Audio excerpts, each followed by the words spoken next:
This is our second segment of Alexis questions. She's got questions. I do have a couple. I've got more questions. You always do. Yeah. So, I was listening to NPR. They were doing a segment with a guy named Jacob Goldstein. You love his last name, I'm sure. Yeah, he gets points. Yeah. And he wrote a book recently called Money, the True Story of a Made-Up Thing. I didn't read the book, but I did listen to his segment. Short summary, he's going into all this stuff about the history of money, obviously, but he gets into the Great Depression, and he says that perhaps the worst error in the history of the Federal Reserve happened in 1931.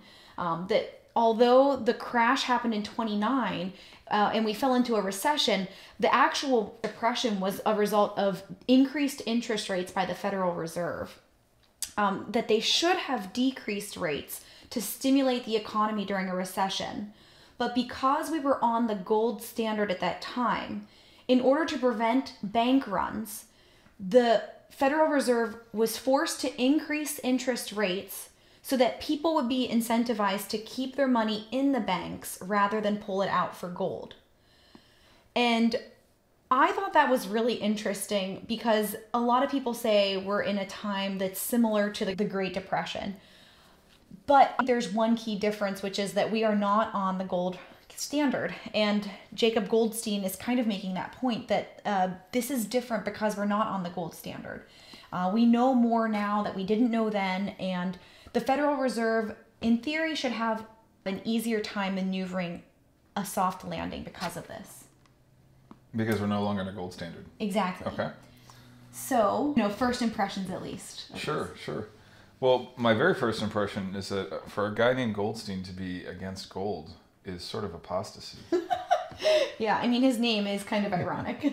But another thing that unrelated to what you mentioned exactly, but his biggest argument, or one of the arguments he mentions during the interview, because we listened to the whole thing, it was like 45 minutes. One of his big arguments was that the Chinese decided to go to paper currency because they're tired of lugging around iron. I don't doubt that maybe there's some iron used as currency, but iron is usually much cheaper than copper and has been historically. So that's a very weak sauce argument. I didn't like that. But okay, let's address the specific points. Now, I have another book. It's a much better book. It's written by Murray Rothbard. It's called America's Great Depression. Excellent bedtime reading. This book, it's very instructive. I also have a chart. Charts are useful sometimes. And we'll put the chart up too as well. But the first thing that I have a problem with is the accuracy of the information. I don't spend a lot of time looking things up unless I have to. And in this case, clearly I have to because somebody's got questions. But I'm looking at this chart of the Fed funds rate from April of 1928 through April of 1933. And I'm seeing that there's a slow rise from April of 1928 through October of 1929 from 4 to 6% of the Fed funds rate. And then I'm seeing a subsequent decline very rapidly from October, which, as we all know, or many of us know, is the crash that helped initiate the Great Depression. So from October 1929 through January of 1930, the rates declined from 6% to 2%. They were raised from January to really February, it looks like on this chart, from 2% to 4.2%.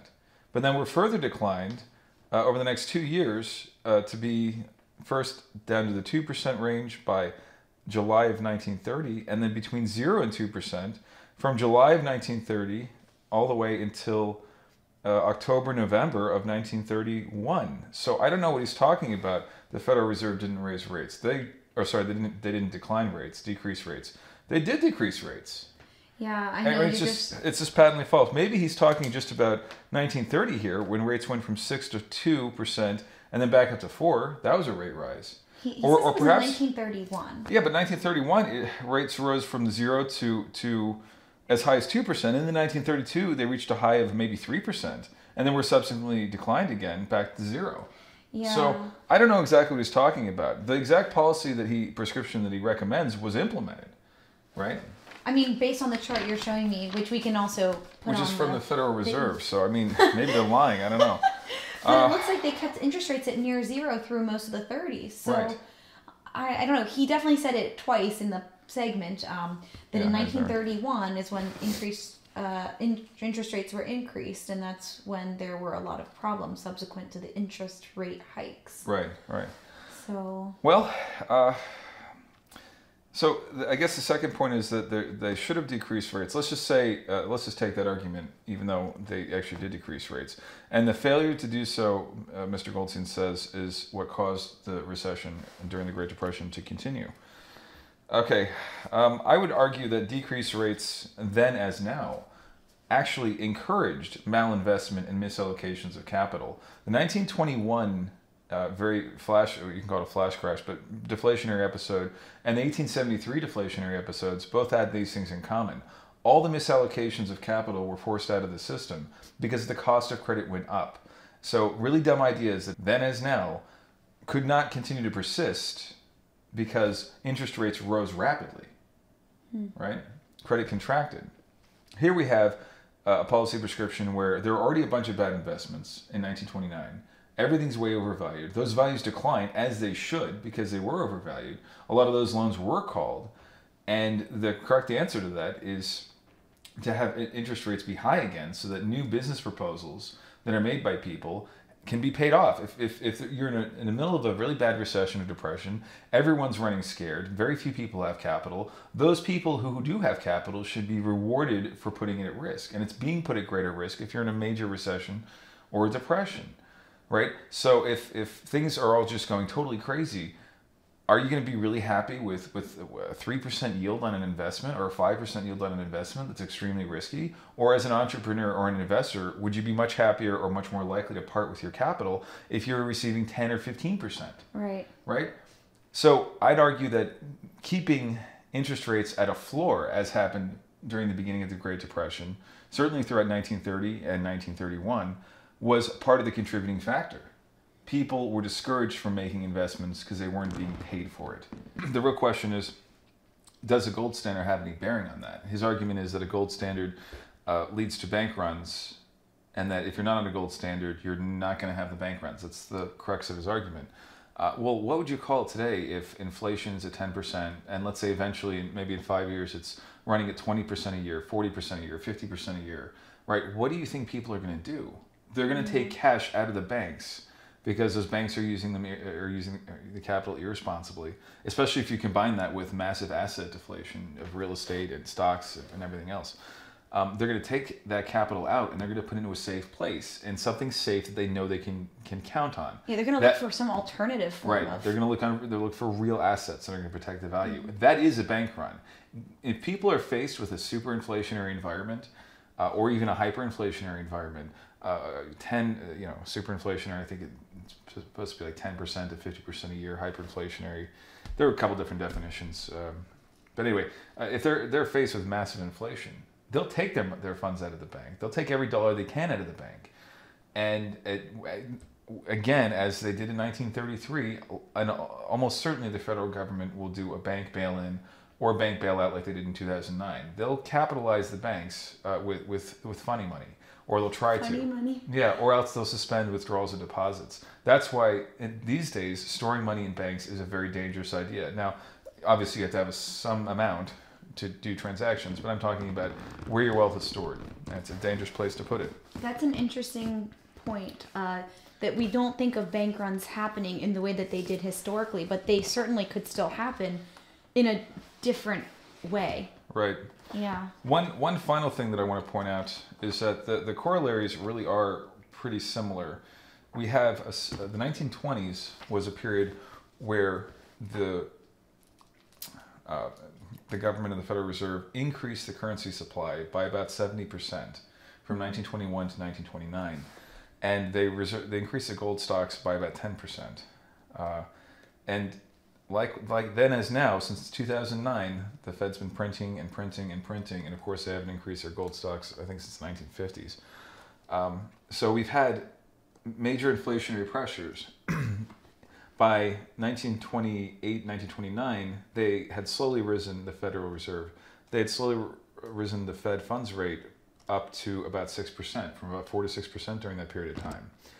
Then as now, we're also raising the Fed funds rate. We rose it from essentially 0%, 0 to 2.5%, up to, I think it's currently 3.75 to 4.0% within the matter of about 9 months.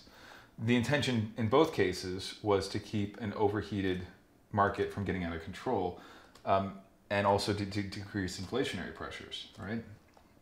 Inflationary pressures that showed up in the stock market especially, but also in real estate. 1930s Florida real estate, for example. There's a 2021 boom in Miami, Florida real estate. Mm-hmm. The corollaries are there. So the Fed in both cases hiked interest rates, and then something broke. Well, something broke during the Great Depression, and I think something is breaking right now. The corollaries are very strong. And let's see, data for that. Here's how he writes. Over the entire period of the boom of the 1920s, from July 1921 to July 1929, he's talking about. Over the entire period of the boom, we find that the money supply increased by $28 billion, a 61.8% increase over an 8-year period. This is an average annual increase of 7.7%, a very sizable degree of inflation. I did not know they had inflation like that. That was through the 20s, before the 1921 to 1929. That's interesting. And a lot of people don't know that or think about it. I want to add the wise words also of Secretary of Treasury Andrew Mellon under Hoover's administration. It's a quick couple of lines. Sure. There was opposition within the administration to Hoover's massive spending plans. Headed, surprisingly enough, considering his interventions throughout the boom, by Secretary of Treasury Mellon. Mellon headed what Hoover scornfully termed, quote, the leave it alone liquidationists. Mellon wanted to liquidate labor, liquidate stocks, liquidate the farmers, liquidate real estate, and so purge the rottenness from the economy, lower the high cost of living, and spur hard work and efficient enterprise. Mellon cited the efficient working of this process in the Depression of the 1870s. Mellon's advice was overruled by Hoover, who was supported by Undersecretary of the Treasury Ogden Mills and others. Something to think about. We'll leave our viewers with that. Well, we'll leave it at that. We'll leave our viewers with that. I hope that this was informative. Tune in next time and we'll question some more things.